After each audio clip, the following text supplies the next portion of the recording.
வேட்டையாடு விளையாடு உங்கள் அனைவர்களையும் அன்போடு வரவேற்கிறோம்.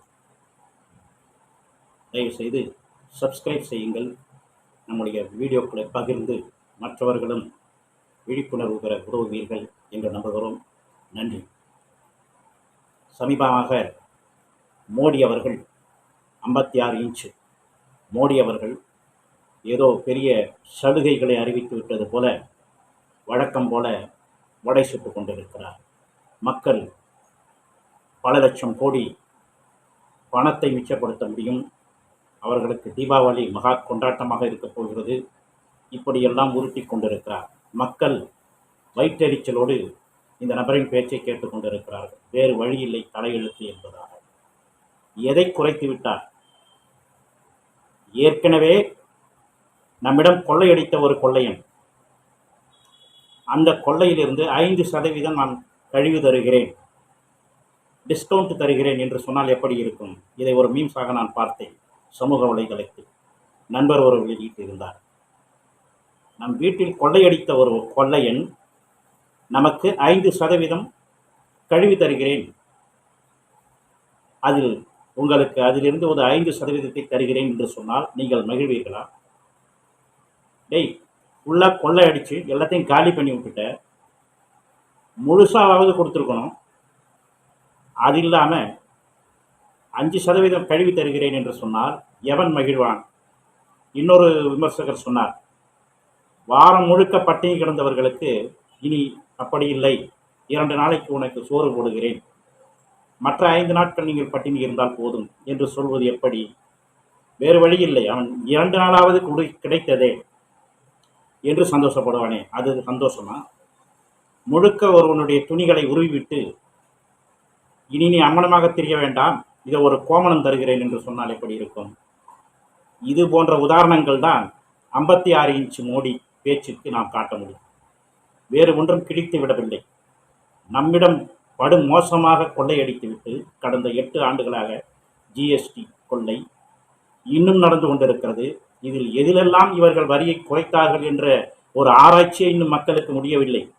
எதில் தாண்டா குறைச்சிங்க? எல்லாம் அப்படியே தாண்டா இருக்குது, எல்லா வேலையும் அப்படியே தான் இருக்குது, எதில் தான் குறைச்சி தொலைஞ்சிங்க கேட்டாக்கா டிவிக்களிலும் மற்ற மீடியாக்களிலும் வருகின்ற விளம்பரங்கள், இதோ கார் விலை இப்படி குறைந்து விட்டது, மோட்டார் விலை இப்படி குறைந்து விட்டது என்று ஆடம்பர பொருட்களை, மக்களின் அத்தியாவசிய பொருட்களை சொல்லாமல் இப்படிப்பட்ட ஆடம்பர பொருட்களை சொல்வதால் என்ன பலன்?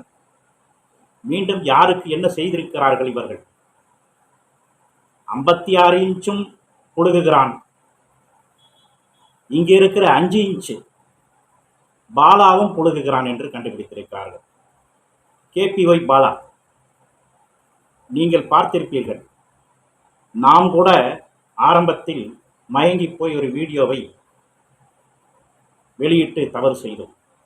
இப்பொழுது பத்திரிகையாளர்கள் தோண்டி எடுத்து பல உண்மைகளை வெளிக்கொண்டிருந்திருக்கிறார்கள்.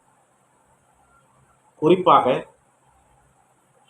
மூத்த பத்திரிகையாளர், உங்களுக்கு தெரியும், தோழர் உமாபதி அவர்கள் முதன்முதலாக இவர் செய்த அயோக்கியத்தனங்களை, KPY பாலாவின் அயோக்கியத்தனங்களை, பிராடுத்தனங்களை அம்பலத்திற்கு கொண்டு வந்தார். அதற்கு பதிலடியாக பாலா ஒரு வீடியோவை வெளியிட்டார். அதிலேயே அவர் சிக்கிவிட்டார். ஒரு ஆம்புலன்ஸ் வழங்கப்படுகிறது என்று 4-5 ஆம்புலன்ஸ்களை வழங்கியிருப்பதாக சொல்லப்படுகிறது. அனைத்தும் 30 ஆண்டுகளுக்கு மேல் எக்ஸ்பைரியான, அதாவது காயலாங்கடைக்கு போடக்கூடிய பொருளாக இருக்கக்கூடிய ஒரு ஆம்புலன்ஸ்களை, வாகனங்களை பெயிண்ட் அடித்து ஒரு பொம்மை போல கொண்டு வந்து நிறுத்தி அது போலி நம்பர் பிளேட்டுகளை வைத்து ஏமாற்றி இருக்கிறார்கள் என்ற தகவல் மிகவும் அதிர்ச்சி அளிக்கிறது. இப்படியெல்லாம் ஒரு விளம்பரம் தேவையா? KPY பாலா எப்படி இந்த குறுகிய காலத்தில் வெளியே வந்திருக்கிறான் என்று பாருங்கள். ஆண்டாண்டு காலமாக நடிகர் சிவகுமாரின் குடும்பம், சூர்யா அவர்கள் வரை இன்றைக்கு அகரம் கல்வி அறக்கட்டளையை வைத்து சிறப்பாக அவர்கள் சேவை செய்து கொண்டிருக்கிறார்கள். இவர்கள் விளம்பரம் தேடி விளம்பர பிரியர்கள் அல்ல, அவர்கள் சேவை தொடர்ந்து கொண்டிருக்கிறது. அவர்களால் பல நூறு பேர் இன்றைக்கு சமுதாயத்திலே நல்ல நிலைக்கு வந்திருக்கிறார்கள், படித்து முன்னேறி இருக்கிறார்கள்.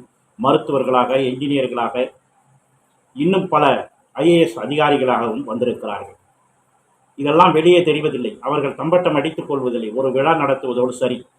ஆனால் இந்த KPY பாலா குறுகிய காலத்தில் எல்லா வீடியோக்களையும் ரெடி செய்து ஒரு விளம்பர பிரியராக இவருக்கு பின்னால் இருப்பவர்கள் தூண்டுதலின் பேரில் இத்தகைய மாய்மாலங்களை நடத்தி கொண்டிருக்கிறார். தயவு செய்து மக்கள் புரிந்து கொள்ள வேண்டும், யார் உண்மை யார் பொய் என்று. நமக்கே இப்பொழுதுதான் புரிகிறது. மோசடியாக நம்மை போல் பலரை இவர் ஏமாற்றி இருக்கிறார் என்று தெரிகிறது.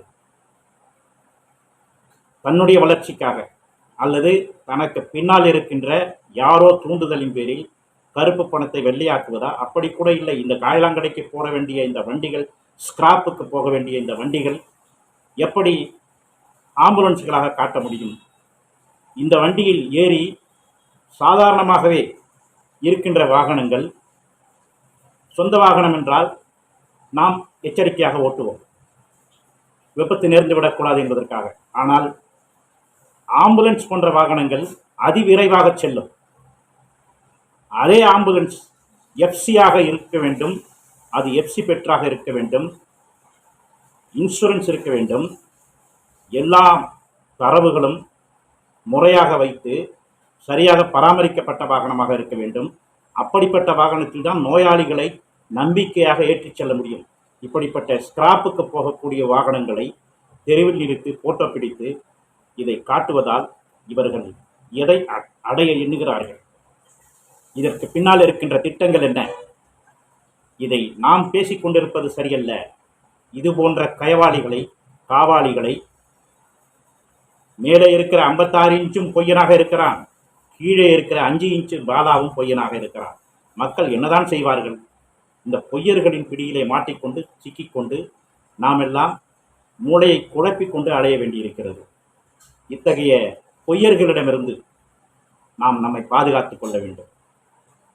எத்தனையோ பொய்கள் 11 வருடங்களாக 56 இன்ச்சு சொல்லி வருகிறது. இடையிடையே இப்படிப்பட்ட காமெடியர்களும் வந்து பொய் பேசி மக்களை மேலும் நோகடிக்கிறார்கள். ஜிஎஸ்டியில் அதை குறைத்தேன் இதை குறைத்தேன் என்று சொல்வதை விட ரஷ்யாவிலே நீ கச்சா எண்ணெய் விலை கம்மியாக வாங்குகிறாய், அடிமாட்டு விலைக்கு வாங்கி அதை விற்கிறாயே, குறைந்தபட்சம் இங்கே இருக்கிற பெட்ரோல் டீசல் விலையை குறைத்தாலே போதும், மக்கள் பயன்படுத்துகிற அன்றாட பொருட்களுக்கான விலைவாசி தானாக குறையும். அதை விடுத்துவிட்டு ஒரு சிலர் அம்பானி அதானி போன்றவர்களின் எண்ணெய் நிறுவனங்கள் லாபம் பெறுவதற்காக 140 கோடி மக்களின் வயிற்றை அடிக்கிறாயே, ஒரு பைசா குறைக்கவில்லை பெட்ரோல் டீசல் விலை. அமெரிக்கா அதைத்தான் சொல்லுகிறது. அமெரிக்க அதிகாரி, அதாவது ட்ரம்புக்கு கீழே இருக்கிற ஒரு அதிகாரி வெளிப்படையாக சொன்னார், இந்தியாவை இந்த பிராமின்கள் கொள்ளையடித்துக் கொண்டிருக்கிறார்கள் என்று.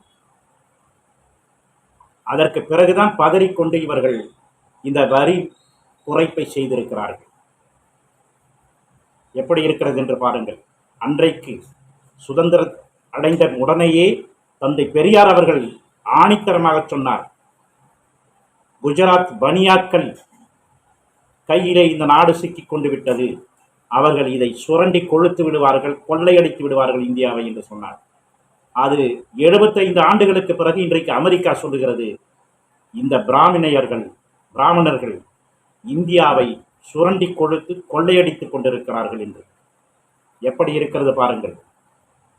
இந்த குஜராத்தி பிராமணர்கள் சிலரின் கையிலே இந்த தேசம் சிக்குண்டு மிக பெரும் பாதாளத்தை நோக்கி சென்று கொண்டிருக்கிறது.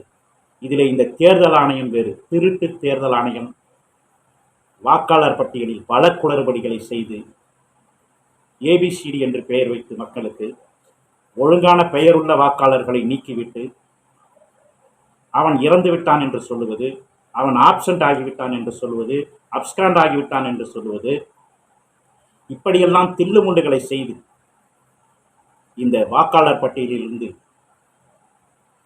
கொத்து கொத்தாக மக்களை நீக்கிவிட்டு எங்கெல்லாம் எதிர்க்கட்சிகள் ஜெயிக்கக்கூடிய வாய்ப்பு இருக்கிறதோ அங்கெல்லாம் அத்தகைய வாக்காளர்களை, குறிப்பாக சிறுபான்மையினர், தலித்துக்கள், பழங்குடியினர், இப்படிப்பட்ட உழைப்பாளிகள் வாழுகின்ற இடங்களில் இருக்கின்றவர்களை கொத்து கொத்தாக அவர்களை தூக்கி எறிந்துவிட்டு போலி வாக்காளர்களை சேர்த்து இந்த திருட்டு தேர்தல் ஆணையம் தில்லுமுள்ளுகளை அரங்கேற்றிக் கொண்டிருக்கிறது.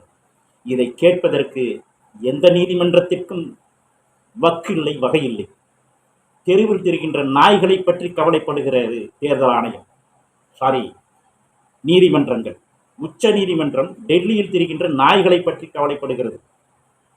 ஆனால் இந்த வெறி நாய்கள் ஜனநாயகத்தை கடித்து குதறி கொன்ற துடிக்கிறதே, இந்த வெறி நாய்களை குறித்து, ஜனநாயக படுகொலைகள் குறித்து எந்த நீதிபதிக்கும் கவலை வரவில்லை.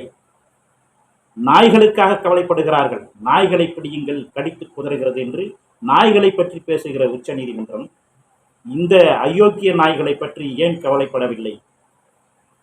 இவ்வளவு ஆதாரபூர்வமாக எடுத்து வைத்தும் கூட உச்ச நீதிமன்றம் காந்தி பொம்மை போல, காந்தியின் குரங்கு பொம்மை போல கண்ணையும் காதையும் வாயையும் பொத்திக் கொண்டு அமைதியாக இருக்கிறது. இனி எந்த அமைப்பு இதை கேள்வி கேட்கும்? இதற்குத்தான் தேர்தல் ஆணையரை நியமிக்கும் அதிகாரத்தை சந்திரசூட் விட்டு கொடுத்தார். மிகப்பெரிய அநீதி. அது சந்திரசூட்டுக்கான பெருந்தன்மை அல்ல, அனைத்து உச்ச நீதிமன்ற நீதிபதிகளின் உரிமையை பறித்து பிஜேபியிடம் அடகு வைத்துவிட்டு அதற்கான கூலியை பெற்றுக் கொண்டு போய்விட்டார் சந்திரசூட், முன்னாள் உச்ச நீதிமன்ற தலைமை நீதிபதி. அதன் காரணமாக தலைமை தேர்தல் ஆணையரை தேர்ந்தெடுக்கின்ற பொறுப்பு எதிர்க்கட்சி தலைவருக்கு இருக்கிறது. மூவர் கொண்ட குழு, பிரதமர், எதிர்க்கட்சி தலைவர், உச்ச நீதிமன்றத்தின் தலைமை நீதிபதி, இந்த மூவரும் சேர்ந்துதான் தலைமை தேர்தல் ஆணையரை தேர்வு செய்ய வேண்டும். ஆனால் சந்திரசூட் என்கின்ற ஒரு நபர் மோசடியாக, அநீதியாக, கள்ளத்தனமாக அந்த உரிமையை விட்டுக் கொடுத்து விட்டார். இப்பொழுது என்ன ஆகிவிட்டது? பிஜேபிக்காரர்கள் இருவர் அமர்ந்து கொண்டு எதிர்க்கட்சி தலைவர் ஒருவரை அமர்த்திவிட்டு இவர்கள் இருவரே பெரும்பான்மையாக இருந்து மோடியும் அமித்ஷாவும் தேர்தல் ஆணையரை தேர்ந்தெடுக்கிறார்கள். இந்த தேர்தல் ஆணையர் ஞானேஷ்குமார் யார்? குஜராத்தை சேர்ந்தவர், மோடியின் உறவினர், அமித்ஷாவின் கீழே பணியாற்றிய ஒரு தில்லுமுள்ளு அதிகாரி. இந்த தில்லுமுள்ளு அதிகாரியைத்தான் இப்பொழுது தேர்தல் ஆணையராக வைத்து இத்தகைய மாய்மாலங்களை, திருட்டுத்தனங்களை, அயோக்கியத்தனங்களை எளிதாக இவர்கள் செய்து கொண்டிருக்கிறார்கள். அதை வாயிலும் வயிற்றிலும் அடித்துக் கொண்டு வெளிப்படுத்திய ராகுல் காந்தி அவர்களை பார்த்து, நீ அபிடவிட் தாக்கல் செய், அதை செய், இதை செய் என்று ஏளனப்படுத்திக் கொண்டிருக்கிறது தேர்தல் ஆணையம். இவர்களுக்கெல்லாம் தகுந்த பதிலடி எங்கிருந்து வரும்? எப்பொழுது வரும்? மக்கள் காத்திருக்கிறார்கள். ஆனால் நிச்சயம் வரும். பொய்யும் புரட்டும், உருட்டும் திருட்டும் நெடுங்காலம் வாழ்ந்ததாக வரலாறு இல்லை இல்லையா? எல்லா திருட்டுக்கும், எல்லா பொய்க்கும், எல்லா புரட்டுகளுக்கும், எல்லா அயோக்கியத்தனங்களுக்கும் முடிவு ஒன்று எழுதப்படும். அது எழுதப்படுகிற போது இவர்களெல்லாம் காணாமல் போய்விடுவார்கள். அதுவரை நாம் காத்திருக்கத்தான் வேண்டும். 56 இன்ச்சும் சரி, 5 இன்ச்சு பாலாவும் சரி, பொய்யர்கள் என்பது இன்றைக்கு வெளிப்படையாக தெரிந்துவிட்டது. எல்லா பொய்யர்களுக்கும் முடிவு வரும். அந்த முடிவை நோக்கி தேசம் நகர்ந்து கொண்டிருக்கிறது.